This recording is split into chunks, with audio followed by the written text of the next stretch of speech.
सदियों पहले की बात है। दूर किसी जमीन पर एक सल्तनत इजाद हुई जिसकी सरहद चीन के पहाड़ों से लेकर भूमध्य सागर तक फैली हुई थी। उस सल्तनत का नाम था फारस, जो पर्शिया के नाम से भी जाना गया। फारस के जांबाज मैदाने जंग में जांबाजी से लड़ते थे और जीतकर अक्लमंदी से हुकूमत चलाते थे। उनकी तलवार के साए में कानून का अमल होता था। फारसी सुल्तान शर्मन जिन उसूलों पर अपने भाई निजाम के साथ सल्तनत चलाते थे वो थे वफादारी और भाईचारा। सुल्तान के दो बेटे थे जो उनकी आंखों के तारे थे, मगर परवरदिगार की नजर में सुल्तान का खानदान अभी भी अधूरा था, जो तब पूरा हुआ जब सुल्तान ने बहादुरी का वो कारनामा देखा जिसे नसब शहर की गलियों में रहने वाले एक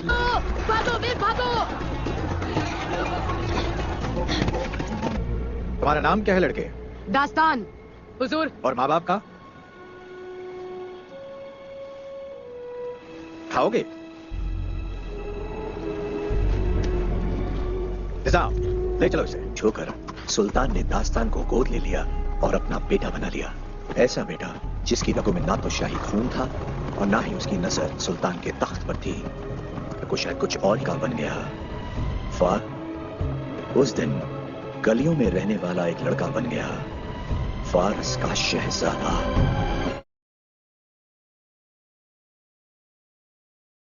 तो आई होप आपको मूवी का बेस समझ में आ गया होगा। अगर आपको पूरी मूवी चाहिए तब टेलीग्राम पे देख सकते हैं। फिलहाल इसी वीडियो में मैं आपको इसी मूवी को एक्सप्लेन करने वाला हूं। तो स्टार्टिंग पार्ट में को सुनने के बाद मुझे लगता है आप लोगों के अंदर हल्का फुल्का इंटरेस्ट जग चुका होगा इस मूवी के बारे में जानने की, कौन सी मूवी है और इसकी स्टोरी क्या है। तो मैं आपको इसी वीडियो में ये एक्सप्लेन करने वाला हूँ। तो इस मूवी का नाम है प्रिंस ऑफ पर्सिया और ये मूवी में हम देखेंगे एक दास्तान नाम के कैरेक्टर को और ये पूरी मूवी के अराउंड घूमेगी कि कैसे वो उस राज की गलियों में पैदा हुआ और आम इंसान से वो कैसे वहाँ का राजा बन गया।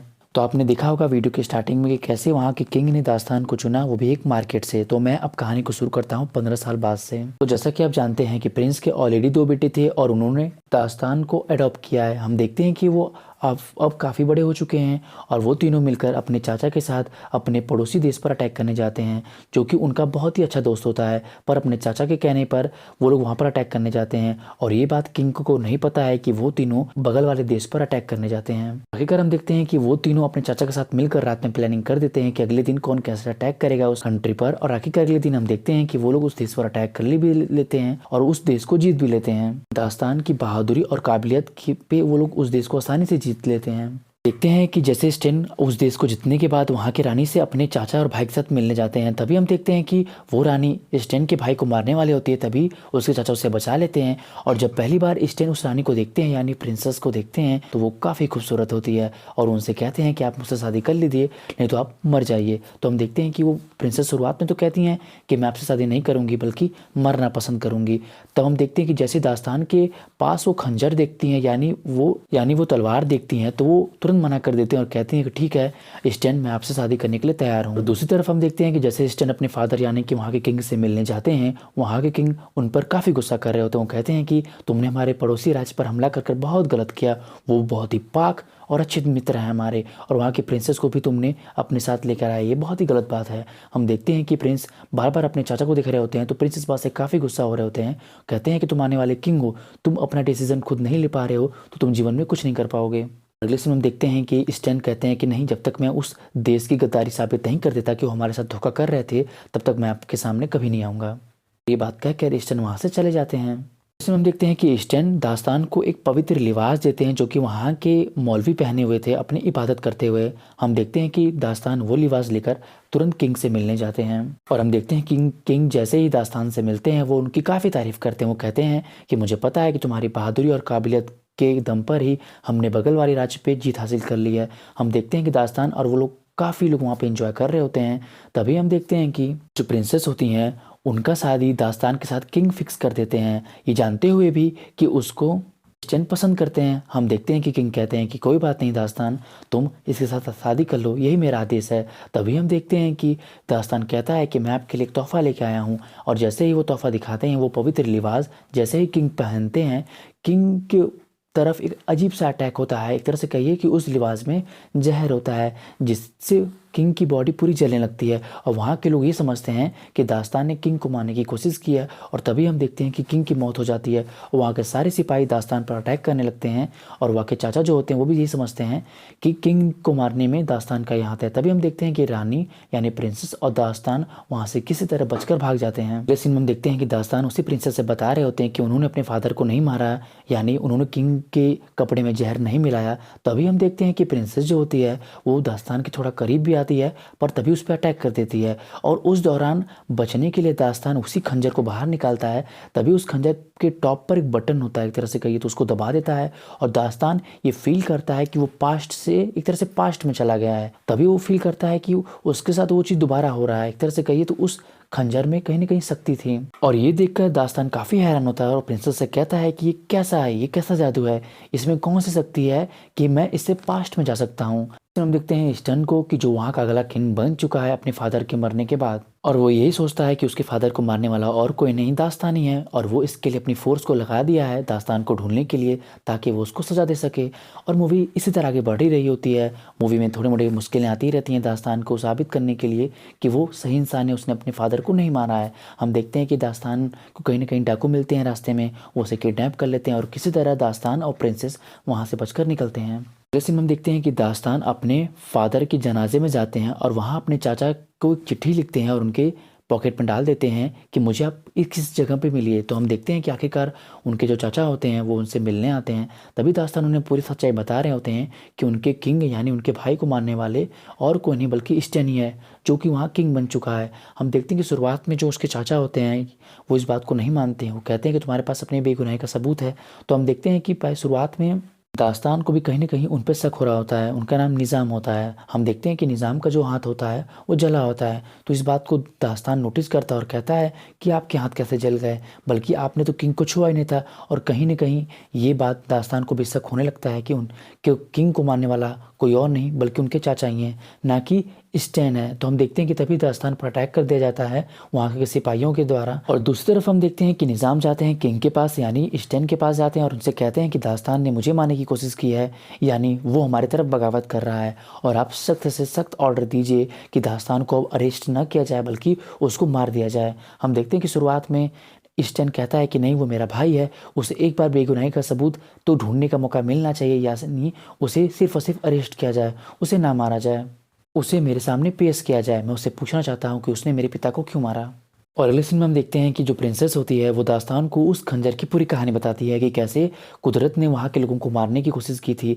तभी जब वो छोटी थी तो उस कुदरत ने से कही थी कि उसे बल्कि उसकी जान ले ली जाए और वहाँ के लोगों को छोड़ दिया जाए। तो इस बात से वहाँ की कुदरत जो है वो खुश हुए थे और उसको वो खंजर दिए थे ताकि इन केस कभी किसी को ज़रूरत पड़ी पास्ट में जाके गलती सुधारने की तो वो सुधार सके। तो हम देखते हैं कि इस बात को जानकर दास्तान समझ जाता है कि क्यों उसके चाचा इस खंजर को पाना चाहते हैं, क्योंकि उनको एक कहानी याद है जो कि वहाँ उनके फादर यानी किंग उन्हें बता रहे थे कि बचपन में जब उन पे एक शेरनी ने अटैक किया था तो उनको बचाने के लिए उनके चाचा यानी उनके भाई ने उनकी मदद की थी। वो इसलिए पास्ट में जाना चाहता है और उस शेर को नहीं मारना चाहता है ताकि वो प्रिंस मर जाए और वहाँ का वो किंग बन जाए। इसमें हम देखते हैं कि दास्तान किस तरह उस महल में घुस जाता है और अपने भाई स्टेन से मिलता है और उनसे कहता है कि मैंने अपने किंग को नहीं मारा, यानी मैंने अपने फादर को नहीं मारा। ये आप भी जानते हैं, मैं अपने फादर से बहुत प्यार करता हूँ और हमारे बीच में काफ़ी प्यार है, ये बात आप भी जान रहे हैं। वो उन्हें पूरी सच्चाई बताता है कि कैसे निज़ाम उनकी महल को उनकी सल्तनत को हड़पना चाहता है और उसके लिए वो इसी खंजर को पाना चाहता है क्योंकि इसमें जादू है। और इसको साबित करने के लिए वो अपनी जान ले लेता है और कहता है कि जैसे मैं मर जाऊं इसके टॉप पे जो बटन है उसे दबाइएगा, आप देखिएगा आप वापस से पास्ट में आ जाएंगे। और ऐसा ही होता है। फिर हम अगले सीन में देखते हैं कि वहाँ निज़ाम भी आता है, पर जैसे ही प्रिंस उस बटन को दबाता है वो वापस से पास्ट में पहुँच जाता है। और दूसरी बात, जैसे ही दास्तान अपने आप पे मारने जाता है तभी उसे प्रिंस रोक लेते हैं और कहते हैं कि मैंने पास्ट देख लिया है, तुम अपने आप को मरने मत दो, तुम मेरे बहुत ही खास हो। तभी अगले सीन में हम देखते हैं कि वहाँ निज़ाम आ जाता है और वही सब देख लेता है और समझ जाता है कि किंग यानी स्टेन को सब बात पता चल गई है।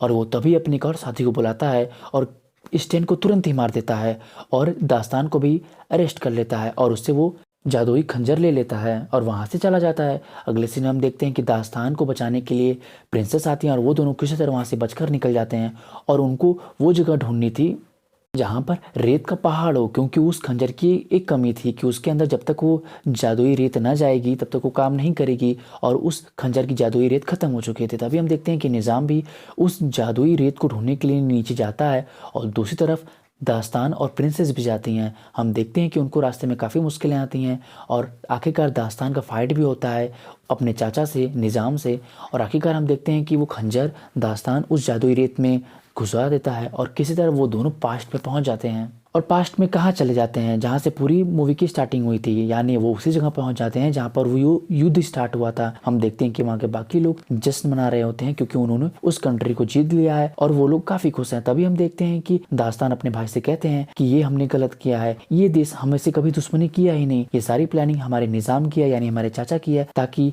वो इस खंजर जादुई खंजर को हासिल कर सकें और वापस में पास में जाकर हमारे किंग को मार सकें। शुरुआत में तो हम देखते हैं कि चाचा इस बात पे बिलीव नहीं करता है, और स्टेन को भी कहता है कि आप इसके बात पे बिलीव ना करें, पर हम देखते हैं कि निज़ाम पूरी कोशिश करता है स्टेन को भरोसा दिलाने की कि वो ईमानदार है। तो हम देखते हैं कि दास्तान कहता है कि नहीं, आप खुद बताइए कि आपको यहाँ आने से पहले आप किंग ने आपसे कहा था कि नहीं, एक अच्छा सुल्तान वही होता है जो सबकी सुने पर करे वही जो उसका दिल चाहे। तो ये बात सुनकर स्टेन को भी लगता है कि कहीं ना कहीं दास्तान सही बोल रहा है, क्योंकि ये बात सिर्फ और सिर्फ किंग और स्टेन जानते थे, और ये इस बात को कोई और नहीं जानता था। तो हम देखते हैं कि कहीं ना कहीं स्टेन दास्तान की बात पे बिलीव करता है, और जैसे ही निज़ाम को ये बात लगता है वो तुरंत ही स्टेन पर या तो कहिए दास्तान पर अटैक कर देता है और दास्तान को मारने की कोशिश करता है। तभी हम देखते हैं कि दास्तान उसे अटैक करके हरा देता है, और जैसे वो जा रहा होता है तभी पीछे से उसके चाचा निज़ाम उस पर अटैक करते हैं और स्टेन ही उसे मार देता है। और आखिरकार मूवी की बेहतरीन एंडिंग यही होती है। रुको, मूवी की थोड़ी स्टोरी बाकी है। हम देखते हैं कि वो भाई लोग वापस से मिलने जाते हैं प्रिंसेस से, और इस बार स्टेन उस प्रिंसेस से कहता है कि मैं चाहता हूँ कि आप शादी मेरे भाई से कर लें, क्योंकि आपके राज्य पे जीतने वाला भी मेरा भाई है और आपके राज्य को बचाने वाला भी मेरा भाई है। और अगले सीन में हम देखते हैं कि प्रिंसेस जैसे ही दास्तान को देखती है वो काफी अच्छा फील करती है, और अगले सीन में हम देखते हैं कि दास्तान प्रिंसेस को वही खंजर गिफ्ट देता है, और हमें पता है कि प्रिंसेस से सब भूल चुकी है। तो दास्तान उसे वो चीज याद नहीं दिलाता और उसे कहता है कि मैं तुम्हें पहले से जानता हूँ। आखिरकार मूवी यहीं एंड हो जाती है। तो वीडियो कैसी लगी आप लोगों को प्लीज कमेंट सेक्शन में बताइए, और ऐसे ही इंटरेस्टिंग वीडियोस के लिए चैनल को सब्सक्राइब कर लो यार, क्योंकि इस चैनल पर ऐसे इंटरेस्टिंग वीडियोस आती रहती हैं। मिलते हैं नेक्स्ट वीडियो में। जय हिंद।